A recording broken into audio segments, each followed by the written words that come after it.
La explosión de Texas City en 1947 mató a más de 500 personas y convirtió barcos, casas y vidas en escombros en cuestión de minutos. Durante décadas, las autoridades de Estados Unidos ocultaron la verdadera causa, y lo que parecía un accidente se volvió un misterio con nombres, documentos y silencios por detrás.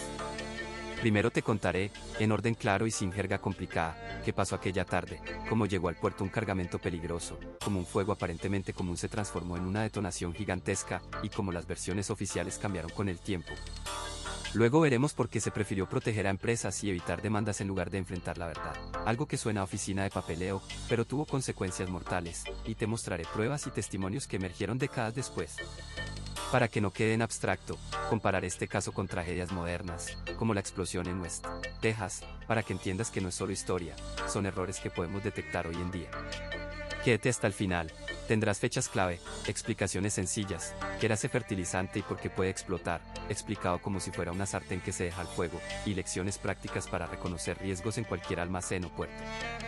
Y sí, habrá un toque de ironía para que no todo sea tristeza, a veces la burocracia es más explosiva que el propio incendio.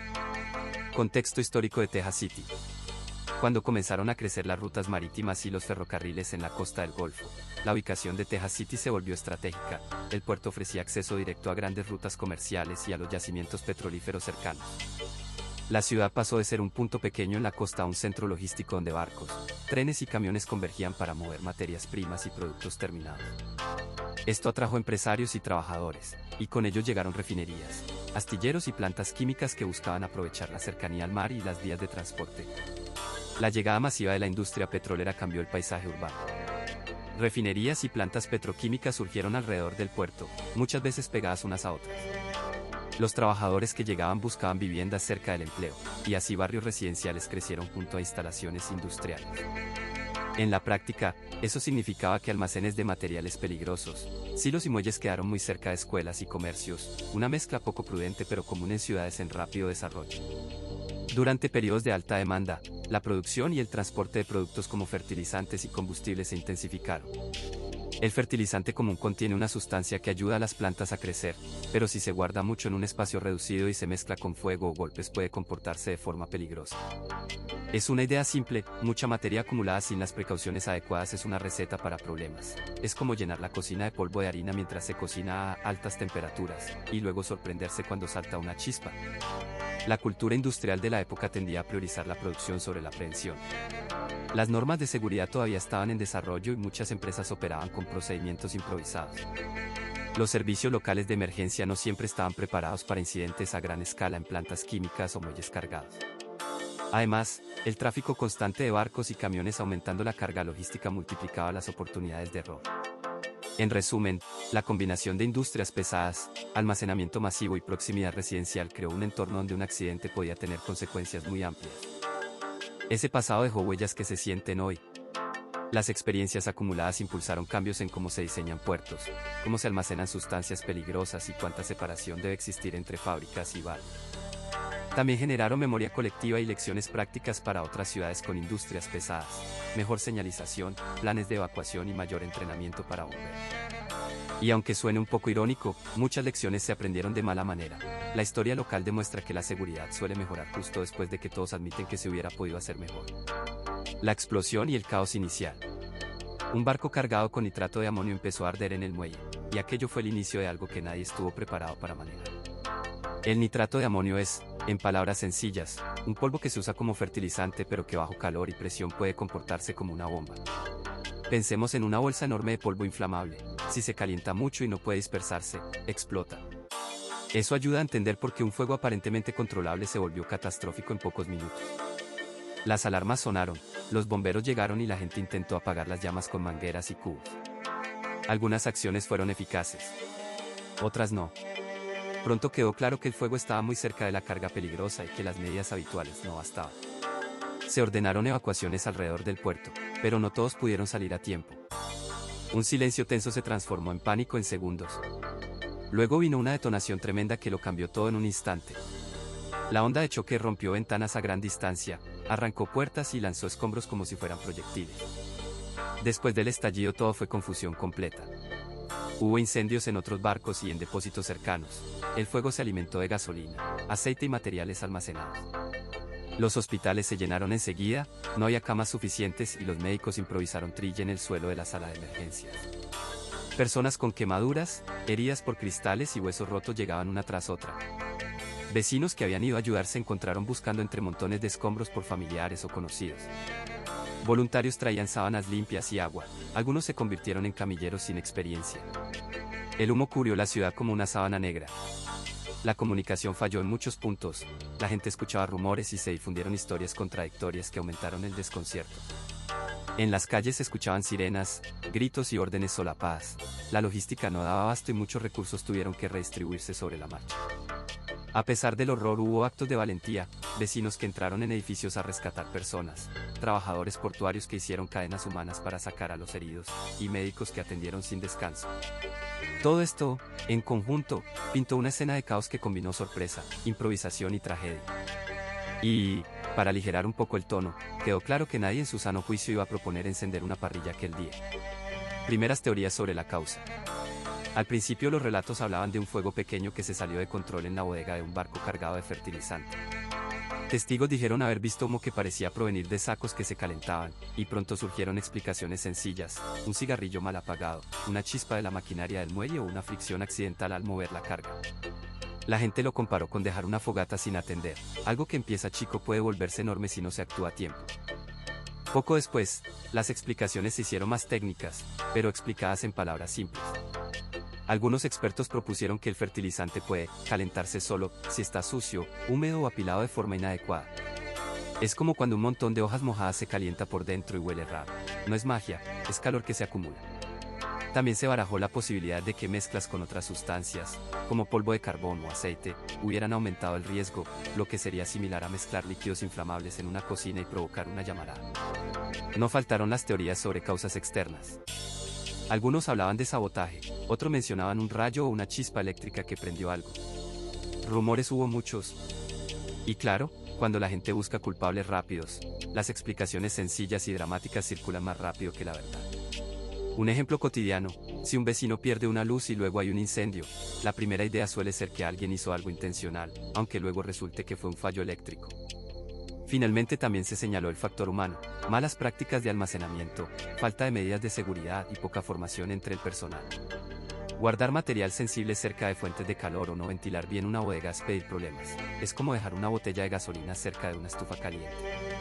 En conjunto, esas primeras teorías, desde el cigarrillo hasta la descomposición química, pasando por la negligencia y la posibilidad de un acto intencional, marcaron los primeros días de investigación y alimentaron debates públicos y especulaciones que tardaron en aclararse. Evidencias científicas ignoradas. Las pruebas científicas reunidas en el lugar mostraban un patrón que los peritos reconocen inmediatamente: daño por onda de choque, fragmentos de metal proyectados a gran distancia y un cráter que no se explica por un simple incendio. Los especialistas distinguen entre una combustión lenta y una detonación por la manera en que vuelan las piezas y por la presión que rompe ventanas muy lejos. En lenguaje sencillo, no es lo mismo que algo se queme que explote como un estallido. Las marcas que quedaron apuntaban a lo segundo. Los ensayos de laboratorio sobre fertilizantes y compuestos similares habían mostrado desde antes que ciertos productos, en especial el nitrato de amonio, pueden pasar de quemarse a detonar si están muy compactados, contaminados con aceite o sometidos a fuerte presión. Un ejemplo claro y conocido es la tragedia de Opau, donde una mezcla de fertilizantes explotó al tratar de separarla mecánicamente. Eso demostró al mundo que no todos los abonos son benignos. Más recientemente, otros sucesos en plantas de almacenamiento y transporte volvieron a poner encima de la mesa la misma lección: el material se comporta de forma peligrosa cuando se dan varias condiciones a la vez. A pesar de esos antecedentes y de pruebas físicas, como restos químicos que indicaban descomposición, patrones de fractura en vigas y testimonios técnicos sobre cómo se propagó el fuego, muchas de las observaciones experimentales no recibieron el mismo peso en los informes oficiales. Algunas pruebas complementarias en laboratorios encontraron sensibilidad al calor y a la contaminación orgánica, pero tales resultados fueron minimizados en resúmenes públicos. La razón no era científica en su mayoría. Entraron factores humanos: presión para mantener el comercio sin alarmas, miedo a responsabilidades legales y la simple tendencia a preferir una explicación más limpia y fácil de comunicar. Los peritos independientes que repasaron los datos años después señalaron que la combinación de evidencia física y estudios previos debía haber impulsado cambios drásticos en normas de almacenamiento y transporte. En cambio, el mensaje público inicial enfatizaba el fuego accidental y omitía detalles técnicos, como la posibilidad de una detonación provocada por contaminación del material o por confinamiento excesivo. Es como si, ante un coche que se estrella por frenos y por exceso de velocidad, alguien solo hablara del polvo en el parabrisas. Se ignoran causas que podrían evitar futuras tragedias. La cronología de cómo se conocieron y se dejaron de lado esas pruebas también es clara cuando uno repasa actas, peritajes y artículos técnicos, hallazgos de campo, análisis químico, ensayos en laboratorio y comparaciones con otros desastres, en ese orden. Cada paso sumaba evidencia. Sin embargo, la traducción de esos hallazgos a medidas concretas tardó en producirse.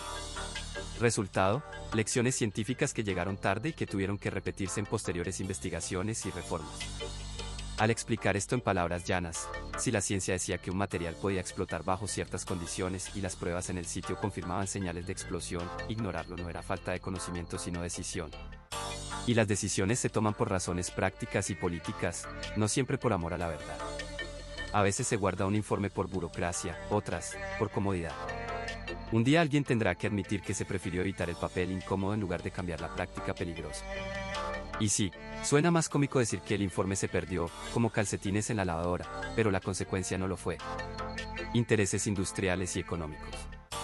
Las primeras investigaciones apuntaron a la carga de fertilizante como el elemento central del desastre, y esa simple señal encendió una serie de conflictos de interés entre quienes ganaban y quienes podían perder dinero si se aceptaba esa verdad.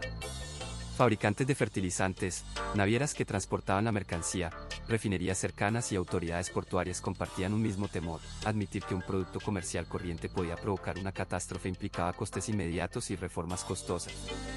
El resultado fue una presión en varios frentes para suavizar explicaciones y retrasar cambios. No suena romántico, pero a veces la economía tiene un sentido del humor bastante macabro. Las empresas afectadas tenían herramientas efectivas para moldear la narrativa. Contrataban expertos, financiaban estudios paralelos y ejercían lobby sobre reguladores para que las recomendaciones fueran menos estrictas. A menudo se proponían soluciones técnicas que parecían razonables y lentas, en vez de medidas drásticas que obligaran a paralizar operaciones y frenar ingresos. Además, los contratos de seguro y los acuerdos comerciales podían volverse difíciles de gestionar si el origen se enlazaba directamente a un producto ampliamente distribuido. La alternativa era minimizar el problema y negociar compensaciones discretas. Resultado: informes oficiales con palabras templadas y pocas consecuencias inmediatas. Qué conveniente, ¿no? También existió el cálculo político y social. Muchas comunidades costeras vivían en torno al puerto y las refinerías. Una acusación pública contra la industria podía provocar desempleo en cadena y un impacto económico local enorme. Por eso, autoridades locales y representantes elegidos a menudo vacilaron entre proteger a sus electores y proteger a los principales empleadores. Ese conflicto llevó a decisiones que priorizaron la estabilidad económica sobre la transparencia total. Hubo acuerdos económicos detrás de escenas para mantener las actividades portuarias funcionando, mientras se negociaban indemnizaciones y se redactaban comunicados públicos con frases suaves. A nivel práctico, fue un ejercicio de apagar fuegos financieros antes que de prevenir incendios futuros. En paralelo, el control de la información jugó su papel. Las compañías tenían relaciones con medios y consultoras de imagen que ayudaban a enmarcar la historia en términos menos dañinos: accidente inevitable, cadena de errores, culpa difusa. Cuando surgen versiones alternativas financiadas por interesados, la confusión pública crece y la presión para cambios profundos disminuye. Como ejemplo cercano en espíritu, en otros accidentes industriales se vieron tácticas similares: informes promovidos por la industria, acuerdos extrajudiciales y campañas de relaciones públicas que buscaban reducir el impacto reputacional. Al final, la suma de motivaciones económicas, proteger inversiones, evitar regulaciones costosas, mantener empleos y salvaguardar mercados, explica por qué durante tanto tiempo la explicación más incómoda fue tratada con guantes de seda. Un enfoque práctico, pero dolorosamente eficaz. Presiones políticas para controlar la narrativa. Las autoridades y las empresas involucradas tuvieron motivos poderosos para controlar cómo se contaba lo ocurrido. El barco Grand Camp cargado con nitrato de amonio explotó y eso puso sobre la mesa responsabilidades legales, económicas y políticas que nadie quería ver amplificadas. En términos sencillos, había mucho en juego: puertos, trabajos locales, rutas comerciales y la reputación de compañías y funcionarios. Cuando los intereses económicos se mezclan con la política, la tendencia a reducir, retrasar o enmarcar la información de forma conveniente es fuerte. Al principio, la prioridad oficial fue la respuesta y el rescate, pero esa misma urgencia permitió que se fijaran versiones oficiales rápidas y sintéticas. Los voceros señalaron causas sencillas y evitaron discursos que pudieran culpar directamente a compañías o a fallos regulatorios. Esto no significa necesariamente una conspiración maquiavélica, sino decisiones prácticas, un alcalde preocupado por empleos, un gobernador con presión para mantener la calma y ejecutivos temiendo demandas millonarias. En la vida real pasa igual cuando una fábrica tiene un incendio. Los políticos presionan para que no se diga que la planta incumplió normas porque eso implica cierres y despidos. Las empresas afectadas ejercieron lobby y buscaron asesoría legal inmediatamente. Los abogados recomiendan controlar declaraciones públicas para no crear pruebas que perjudiquen en juicios futuros. Por eso, los comunicados oficiales tendieron a enfatizar el accidente y a minimizar la negligencia. Además, los intereses económicos locales, propietarios de refinerías, gremios y cámaras de comercio, presionaron a representantes para que evitaran investigaciones que pudieran paralizar la actividad portuaria. Es un patrón conocido, cuando una ciudad depende de una industria concreta, los líderes suelen buscar soluciones que protejan esa base económica, aunque eso implique dejar preguntas sin contestar por un tiempo. Con el paso de los meses, el control narrativo se sostuvo por varios factores: acuerdos extrajudiciales que limitaron declaraciones públicas, archivos que quedaron inaccesibles por pleitos o reclamaciones, y un discurso oficial que prefería describir el hecho como una cadena de errores desafortunados en vez de culpar a responsables claros. En paralelo, la prensa local y nacional a veces replicó versiones oficiales sin acceso pleno a documentos, porque investigar a fondo requiere tiempo y recursos que no siempre están disponibles. Resultado, la historia pública quedó sesgada por presiones políticas y económicas, y la verdad completa tardó en emerger. No todo se ocultó con mala intención consciente, muchas decisiones fueron tácticas y defensivas. Pero la mezcla de intereses, evitar pánico, proteger empleos, blindar demandas y mantener la estabilidad económica, creó un caldo de cultivo perfecto para que la narrativa oficial quedara controlada. Al final, la transparencia se pareció a intentar abrir una lata oxidada con guantes. Se podía, pero daba trabajo y a poco les convenía ponerse a ello de inmediato. Manipulación y retención de informes oficiales. En los días posteriores al desastre, muchas de las piezas clave del rompecabezas, informes técnicos, testimonios de testigos y registros de carga, quedaron bajo control estricto de autoridades y empresas involucradas. Esto no significa simplemente que se pusieron candados. En la práctica hubo versiones editadas de documentos, apartados de expedientes públicos y restricciones para que ciertos testigos hablaran libremente. Redactar, en este contexto, quiere decir borrar o cubrir partes del texto que podrían ser comprometedoras. Es una operación que deja el documento legible, pero con huecos importantes. Un ejemplo claro en casos similares es cuando el informe de un bombero aparece luego sin párrafos enteros sobre cómo se almacenó una sustancia peligrosa. El sentido se pierde, y con él muchas responsabilidades. Después vinieron las versiones oficiales con alcance limitado, a menudo enfocadas en causas inmediatas y no en fallos sistémicos. En la práctica eso significa que se invitó a expertos con mandatos restringidos, se definieron preguntas de investigación muy estrechas y no se abrió la vía para revisar prácticas de manejo o regulaciones previas. Esto favorece conclusiones que eximen a empresas o al propio sistema de regulaciones, en vez de identificar fallos institucionales. Para entenderlo mejor, es como si en una investigación de tráfico solo se preguntara al conductor por los frenos, pero no a quien instaló la carretera con un bache mortal. La retención física y administrativa de documentos también jugó un papel importante. Archivos que deberían haber estado disponibles fueron catalogados como internos, migrados entre oficinas o sometidos a procesos de clasificación que demoraron su acceso durante años. A veces los papeles no desaparecen misteriosamente, simplemente quedan guardados en cajas burocráticas hasta que la presión pública o la curiosidad de periodistas y académicos logra sacarlos a la luz. Así se crean capas de versiones, donde una copia oficial difiere de otra conservada por un testigo o por personal local. Es frustrante y, sí, suena como esconder el control remoto del televisor para que nadie cambie de canal. Motivaciones prácticas explican muchas de estas maniobras: proteger intereses económicos, evitar demandas masivas, prevenir pánico social o mantener secreto algún dato relacionado con material sensible. También hay un componente de autocuidado institucional, ninguna agencia quiere aparecer incompetente. Por eso se recurre a la táctica de acotar la investigación, aplaudir la solución rápida y mostrar que todo está bajo control. En el mundo real eso equivale a poner un parche sobre una grieta estructural. Quizá el parche cumple para la vista, pero no evita que vuelva a filtrarse agua. Y al final, cuando los documentos salen a la luz, la narrativa cambia y la memoria colectiva se reescribe. El papel de la agencia reguladora. La agencia reguladora tiene el poder de decidir qué se investiga, quién investiga y qué se publica, y eso la coloca en una posición clave para moldear la versión oficial de un desastre. En la práctica eso significa que puede controlar el acceso a la escena, seleccionar expertos, clasificar informes técnicos y negociar acuerdos con las empresas involucradas. Un ejemplo claro de cómo estas decisiones influyen en la verdad se vio en la investigación de la explosión en la refinería de Texas City, donde las autoridades laborales y de seguridad industrial tuvieron un papel central en el proceso. Hubo críticas públicas sobre la calidad de las inspecciones y sobre la manera en que se compartió la información con las familias y la prensa. Todo esto no es un tecnicismo. Cuando el regulador decide qué mostrar, el público ve solo una parte del rompecabezas. Los mecanismos para ocultar o suavizar la verdad son muy concretos y, a veces, sorprendentemente sencillos. Se pueden sellar expedientes alegando confidencialidad comercial, limitar el acceso a testigos, retrasar la publicación de reportes y aceptar acuerdos que incluyen cláusulas de silencio. Además existe el fenómeno conocido como captura regulatoria, cuando la misma industria regulada influye en quién debe supervisar. Un caso ilustrativo fuera de Texas City ocurrió en el sector petrolero, donde investigaciones posteriores mostraron relaciones estrechas entre inspectores y compañías que complicaron la transparencia. No es conspiración sofisticada, muchas veces es coloquio de pasillos, almuerzos compartidos y una forma de dependencia económica que empaña la lupa que debería ser imparcial. Las motivaciones detrás de esas decisiones combinan política, economía y reputación. Proteger empleos locales, evitar pérdidas millonarias para una gran empresa, mantener la confianza pública en una industria crítica o impedir un revuelo político son incentivos poderosos. Cuando el regulador siente presión por parte de funcionarios electos o por la misma industria, las prioridades cambian, la investigación rigurosa puede pasar a un segundo plano y la narrativa oficial se diseña para contener el daño.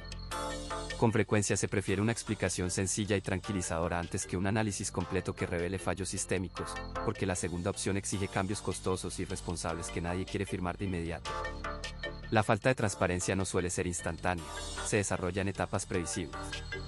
Primero viene el control de acceso y la versión preliminar, luego, la negociación de palabras en los comunicados, más adelante, el sellado de documentos y, si la presión pública aumenta, la fragmentación de la verdad en informes parciales. Con el tiempo aparecen filtraciones, denunciantes y periodistas que reconstruyen la historia pieza a pieza. Es un proceso lento y a veces gracioso en lo absurdo. La versión oficial resiste hasta que demasiadas piezas no encajan y entonces ya no hay parche que valga. En resumen, la agencia reguladora, por su autoridad y por las presiones que recibe, puede ser tanto la que esclarece como la que protege, y cuando opta por lo segundo, la verdad suele tardar décadas en salir a la luz. Medios de comunicación, silencio y sensacionalismo. El barco transportaba una carga altamente peligrosa, nitrato de amonio en grandes cantidades. Los primeros relatos en los periódicos se centraron en las llamas, en las fotografías impactantes y en las cifras de muertos y heridos, más que en explicar por qué un simple fuego terminó en una explosión masiva. Esa inclinación a mostrar lo visual y el drama inmediato ayudó a fijar en la opinión pública una imagen sensorial del desastre, pero dejó en segundo plano las causas técnicas y las responsabilidades compartidas. En el arranque, muchos medios locales y nacionales compitieron por la imagen más fuerte. Fotos de edificios destruidos, coches volteados y rescates espectaculares coparon portadas. Breves columnas con explicaciones técnicas sobrevivían en páginas interiores, a menudo escritas con lenguaje complicado y sin contexto suficiente.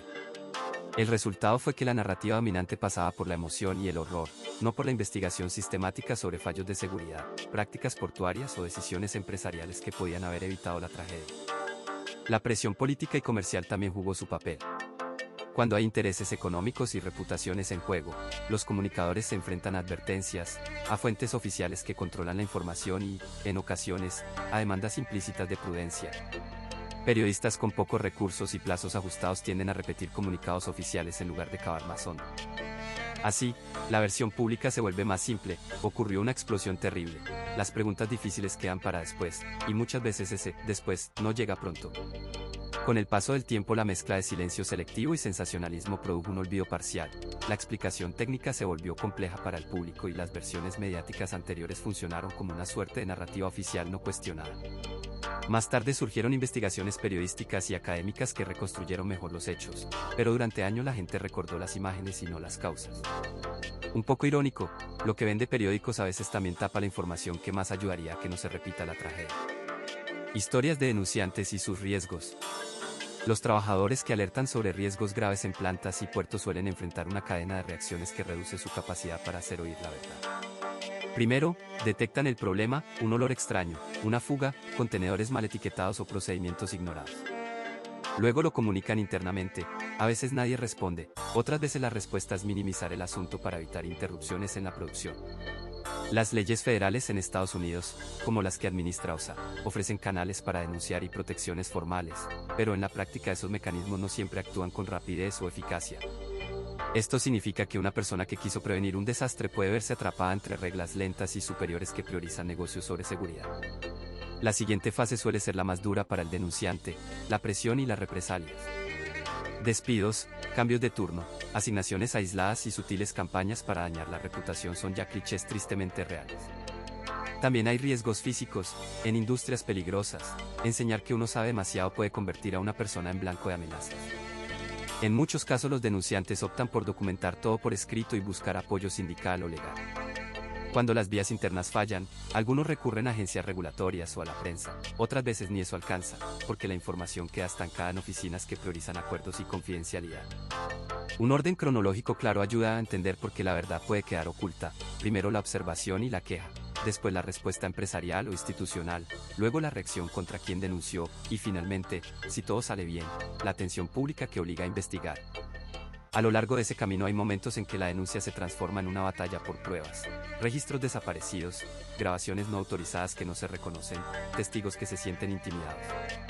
Un ejemplo práctico, habitual en la industria química, es que un operario que reporta olor a nitrato se encuentra con que su nota interna se perdió y que las inspecciones oficiales no llegaron hasta que periodistas o abogados externos presionaron. No es una regla universal, pero sí un patrón repetido en investigaciones sobre fallos industriales. Buscar apoyo externo suele ser la mejor defensa para muchos denunciantes. Presentar pruebas a agencias reguladoras, grabar conversaciones, cuando la ley lo permite, y contactar a organizaciones de defensa laboral o periodistas especializados puede cambiar la balanza. Por otro lado, el camino legal es costoso y largo, y no garantiza protección emocional. El estigma social y el desgaste psicológico son reales. Un toque de humor negro ayuda a respirar. A veces el silencio institucional es tan ruidoso que uno pensaría que tiene alarma incorporada. En resumen, quienes hablan reciben gratitud de la historia y, a corto plazo, a menudo enfrentan riesgos importantes. Por eso contar con redes de apoyo y procedimientos claros no es solo una formalidad, sino una cuestión de vida o muerte. Procesos judiciales y acuerdos confidenciales. Tras la catástrofe, se desató una cascada de demandas civiles y averiguaciones penales que, en la práctica, terminaron por enredar más que aclarar. Muchas familias y empresas afectadas presentaron reclamaciones por daños. Al mismo tiempo, las autoridades y las compañías implicadas iniciaron negociaciones legales. En lugar de un gran juicio público que examinara todos los detalles, buena parte de esos conflictos se resolvió fuera de los tribunales mediante acuerdos confidenciales. Eso significa que la documentación completa no salió a la luz y los términos quedaron bajo llave. Cuando las partes optan por arreglos privados, hay motivos prácticos: rapidez para recibir compensaciones, evitar costes judiciales enormes y limitar la exposición pública. También hay recursos legales concretos que facilitan el secreto, como cláusulas de confidencialidad en los acuerdos y la posibilidad de sellar expedientes judiciales. Un expediente sellado es literalmente un archivo cerrado al público. Solo los abogados y juzgados autorizados pueden verlo. Resultado: testimonios y pruebas que podrían explicar la cadena causal permanecen fuera del alcance de historiadores, periodistas y, a veces, incluso de las propias víctimas. En la práctica, esos mecanismos funcionan así: primero se presentan las demandas, después vienen las negociaciones entre abogados que representan a decenas o cientos de demandantes y a las empresas. Los acuerdos suelen incluir promesas de pago a cambio de renunciar a futuras reclamaciones y de mantener silencio sobre detalles concretos. Suele haber presión para aceptar porque atravesar un juicio consume tiempo y recursos. Es como cuando un vecino ofrece una compensación para evitar una pelea vecinal: aceptas para no perder días en tribunales, pero quizás nunca sabes la verdad completa. Además, el proceso penal puede añadirse a la opacidad. Las pesquisas iniciales pueden derivar en diligencias secretas, indagaciones de fiscalía con actas cerradas o incluso en acusaciones que se diluyen por acuerdos negociados entre la acusación y la defensa. La tipología incluye acuerdos de no enjuiciamiento o arreglos condicionados que limitan la exposición pública de pruebas. En muchas ocasiones, funcionarios y empresas prefieren contener la información para no generar alarma industrial ni afectar la economía local, un argumento que suena razonable pero que también sirve para frenar la transparencia. Hay ejemplos contemporáneos que ayudan a entender la dinámica, sin necesidad de entrar en nombres concretos. En otros desastres industriales del mundo, las compañías han pagado compensaciones mediante paquetes que incluyen cláusulas que impiden a las víctimas hablar en público sobre los detalles técnicos. En Bhopal, por ejemplo, la sensación generalizada fue que los acuerdos y la dispersión de jurisdicciones complicaron la rendición de cuentas. Esto no prueba intencionalidad criminal por parte de todas las partes, pero sí muestra cómo el entramado legal puede tener el efecto práctico de ocultar o diluir explicaciones. En resumen, los procesos judiciales y los acuerdos confidenciales funcionan como una puerta con cerrojo, resuelven reclamos y evitan litigios largos, pero también pueden cerrar el paso a la información. A veces lo hacen por conveniencia, otras por estrategia legal, y en ocasiones por interés público declarado.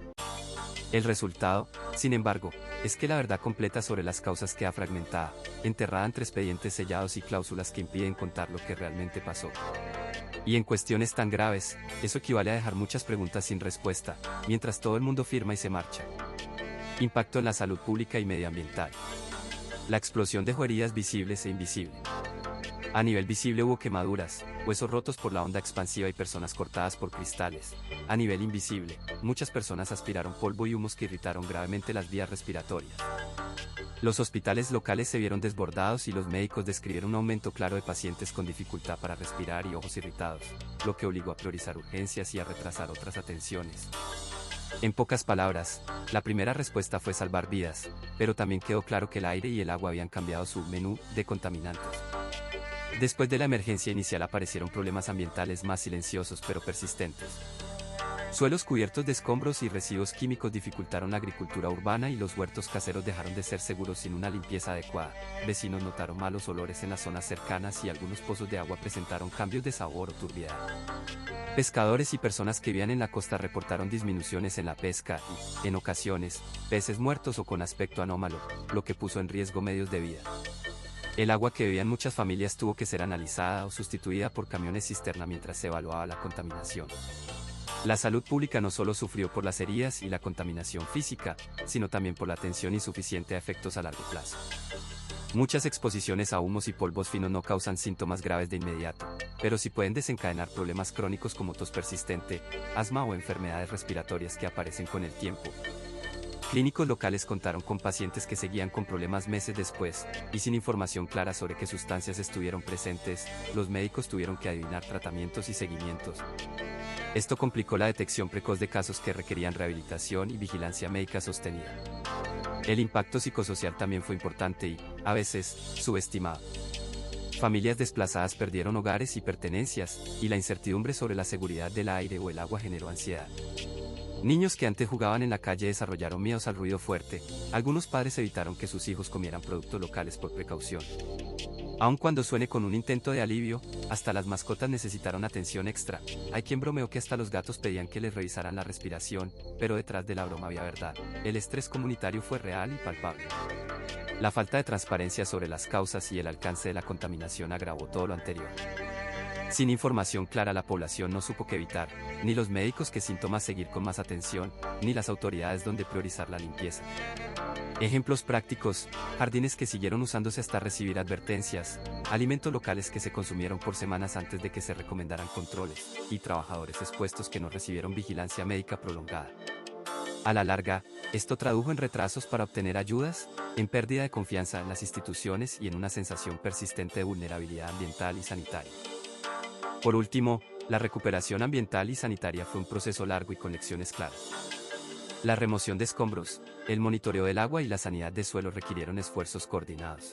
Sin embargo, la ausencia de información temprana entorpeció la priorización de recursos. Aprendimos que, además de apagar incendios, es crucial evaluar y comunicar riesgos ambientales para proteger la salud pública, y aunque el humor aliviana, lo cierto es que la salud de una comunidad no se repara con chistes, sino con transparencia, seguimiento médico y limpieza efectiva. Documentos desclasificados que cambiaron el relato. La carga principal era nitrato de amonio, y los documentos que se desclasificaron mostraron, con detalle, que muchos funcionarios y empresas ya conocían sus riesgos antes de que la tragedia se volviera imposible de ignorar. Entre esos papeles había informes técnicos, partes de inspección portuaria, cartas internas de empresas y cables de la autoridad marítima que hasta entonces no se habían hecho públicos. Un informe técnico describía cómo el nitrato de amonio puede reaccionar cuando se calienta y se mezcla con impurezas. No era ciencia oscura, sino advertencias prácticas que, en la copia desclasificada, parecían gritar «atención» desde el pasado. Al principio, las explicaciones oficiales se centraron en la dinámica del incendio y en una cadena de errores humanos. Sin embargo, la cronología que reconstruyeron los documentos cambia ese cuadro. Primero llegan las notas internas que señalan bolsas deformadas y calor inusual en la bodega. Luego aparecen los partes de control que indican inspecciones poco rigurosas. Y finalmente salen a la luz cartas donde se debate si tirar o no parte de la carga para ahorrar tiempo y dinero. Es como leer las entradas de un diario corporativo que confirman lo que muchos sospechaban. Hubo señales previas que no se atendieron con la seriedad necesaria. Un ejemplo concreto hallado entre los papeles fue un memo de un inspector portuario que advertía sobre el apilamiento de sacos de fertilizante junto a espacios calientes, y otro documento, de la propia compañía naviera, que mostraba discrepancias entre la cantidad declarada en el manifiesto y la que realmente estaba almacenada. Pequeños detalles, pero juntos formaban una imagen más completa. Para entenderlo con un ejemplo cotidiano, es la diferencia entre notar que el piloto de tu coche parpadea y llevarlo al taller, o ignorarlo porque no apesta mucho. Los documentos desclasificados fueron ese taller que confirmó que el piloto sí estaba avisando de algo serio. Además de pruebas sobre el manejo del material, hubo comunicados internos que evidenciaban preocupación por el impacto económico y mediático de admitir fallos. Algunas notas discutían cómo presentar la versión pública para minimizar alarma, y otras sugerían postergar inspecciones. Eso no significa necesariamente una conspiración maquiavélica. Muchas organizaciones, públicas y privadas, intentan controlar el daño cuando algo sale mal. Pero verlo en tinta hace que la intención de proteger intereses quede más clara y menos fácil de negar, y resulta incómodo. Como quien cubre con una manta un vaso agrietado, la gota sigue ahí, y la manta no es una solución. La difusión de esos documentos no solo reescribió partes del relato oficial, sino que también ayudó a entender fallos sistémicos, normas poco precisas para el almacenamiento, falta de formación del personal y una cultura de minimizar riesgos para no retrasar operaciones. Tras la publicación, muchos ciudadanos y expertos pudieron conectar puntos que antes parecían aislados. Y aunque la verdad resultó dolorosa, la transparencia obligó a revisar protocolos. En lenguaje común, al sacar a la luz el papeleo, nadie pudo seguir diciendo que todo fue un accidente inevitable, ni tampoco seguir escondiéndose detrás de frases hechas. Mitos, conspiraciones y versiones alternativas. El estallido se originó en un barco llamado SS Grand Camp que transportaba nitrato de amonio, un fertilizante muy común que puede convertirse en una explosión violenta si se calienta y está confinado. La explicación oficial señaló que un incendio a bordo derivó en la detonación de esa carga, y las investigaciones posteriores encontraron evidencias compatibles con la presencia del fertilizante como agente principal. El nitrato de amonio no es un misterioso explosivo de laboratorio, es un químico agrícola cuya peligrosidad es conocida cuando se mezcla con aceite, combustible o se somete a temperaturas elevadas dentro de contenedores cerrados. A partir de ahí comenzaron a brotar mitos y conspiraciones por varias razones. En primera instancia, el contexto político y la falta de información clara crearon un caldo de cultivo ideal.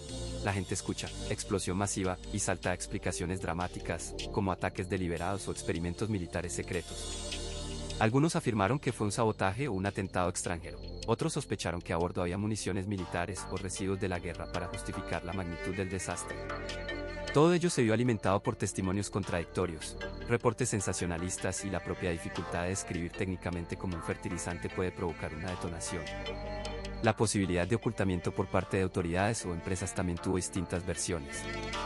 Muchos creían que se minimizó información para proteger intereses económicos. Si se responsabilizaba al nitrato de amonio, habría consecuencias para la industria del fertilizante y para quienes comercializaban el material. Además, había temor a la responsabilidad legal y a una reacción pública descontrolada. Por eso, según estas teorías, se habría intentado controlar la narrativa para evitar pánicos y demandas.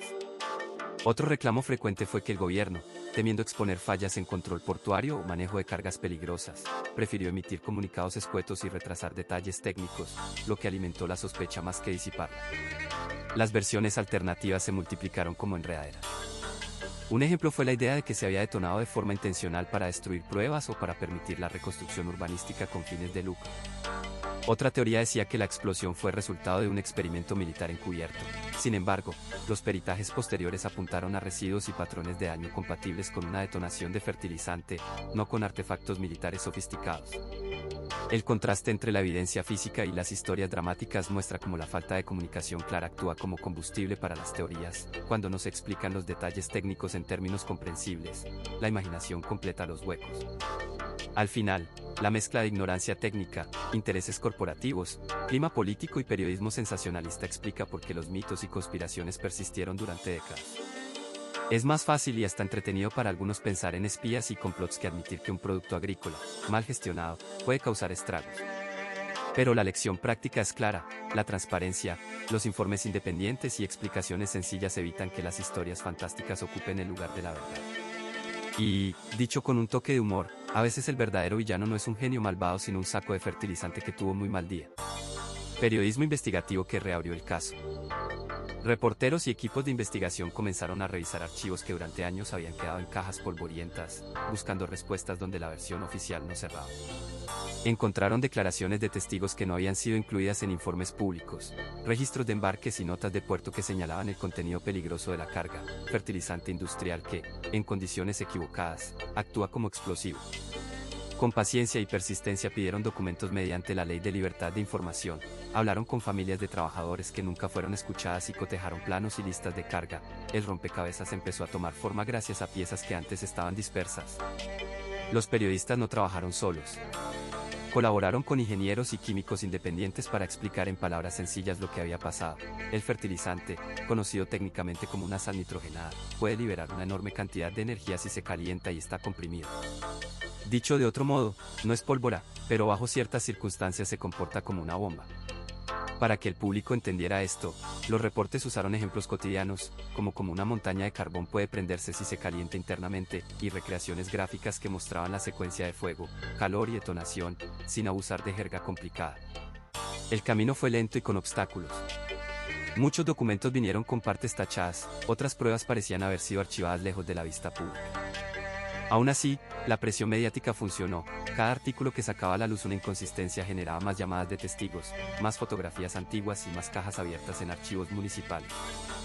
Un reportero que llegó a pasar una noche en una biblioteca municipal dijo en broma que se sentía como un detective que olvida dormir. El chiste alivió la tensión, pero la consecuencia fue seria. La narración oficial dejó de ser la única versión aceptable. El resultado práctico de aquellas investigaciones fue una revisión de hechos y una mayor conciencia pública sobre los riesgos del manejo inadecuado de cargas peligrosas. Los reportajes sirvieron para comparar procedimientos, exigir transparencia y empujar a autoridades y empresas a explicar mejor sus decisiones. También ofrecieron lecciones útiles para otras catástrofes similares, porque mostraron que los errores humanos y la falta de control no se corrigen solos, necesitan ojos externos que pregunten, documenten y expliquen. Y sí, a veces la verdad llega tarde, pero llega con titulares, entrevistas y una explicación que incluso la abuela puede entender. Lecciones para la seguridad industrial y la transparencia. Las consecuencias de ocultar la verdadera causa de un accidente industrial se notan pronto y también a largo plazo. Primero se pierde la oportunidad de corregir lo que falló, después, se repiten errores que podían haberse evitado. Cuando no se comparte quién o qué falló, los ingenieros no rediseñan equipos, los operarios no reciben formación adecuada y las comunidades cercanas siguen viviendo sin saber el riesgo real al que están expuestas. En la práctica eso significa que un componente defectuoso, una mala práctica de mantenimiento o una decisión de gestión pueden volverse el origen de otro desastre. No es una teoría bonita, es lógica simple: si no aprendes, vuelves a tropezar. Una enseñanza clara es priorizar la prevención activa en lugar de reaccionar después de la tragedia. Revisar y mantener equipos con regularidad, crear listas de verificación sencillas antes de operaciones críticas y formar a la gente en procedimientos básicos reduce mucho el riesgo. Por ejemplo, en una planta donde el personal hace pruebas de presión de forma rutinaria y anota los resultados en un registro accesible, es menos probable que una tubería desgastada explote sin aviso. Pequeñas acciones como una etiqueta visible en una válvula o un simulacro trimestral pueden marcar la diferencia entre un susto y una catástrofe. La transparencia debe ser tan práctica como un extintor bien colocado. Informar públicamente sobre sustancias peligrosas y planes de emergencia permite que vecinos y bomberos se preparen. En muchos lugares existen normas que obligan a las empresas a declarar qué químicos manejan y en qué cantidades. Esa información ayuda a planear rutas de evacuación y a tener los equipos adecuados listos. Además, investigar de forma independiente y publicar esos informes evita que la responsabilidad se difumine. Y no todo queda en documentos. Proteger a quienes denuncian problemas, es decir, a los denunciantes, fomenta que los errores salgan a la luz antes de que sea demasiado tarde. Cambiar la cultura empresarial es quizá el reto más grande, pero también el más efectivo. Una compañía que celebra solo la producción y castiga los errores espanta la honestidad. En contraste, las empresas que recompensan la comunicación abierta y corrigen fallos visibles crean ambientes más seguros.